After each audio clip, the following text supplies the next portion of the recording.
नमस्कार मंडळी.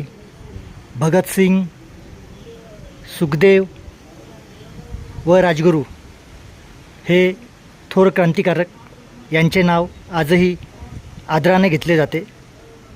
त्यापैकीच राजगुरुनगर येथे हुतात्मा राजगुरू यांचे जन्मस्थान आहे. ही जे आपण समोरची खोली पाहताय ही हुतात्मा राजगुरू यांची जन्मखोली आहे. इथेच त्यांचा जन्म झाला होता. हे स्थळ राजगुरुनगर येथे भीमा नदीच्या काठावरती आहे व हे जे ठिकाण आहे ते ठिकाण राजगुरुवाडा म्हणून देखील ओळखले जाते.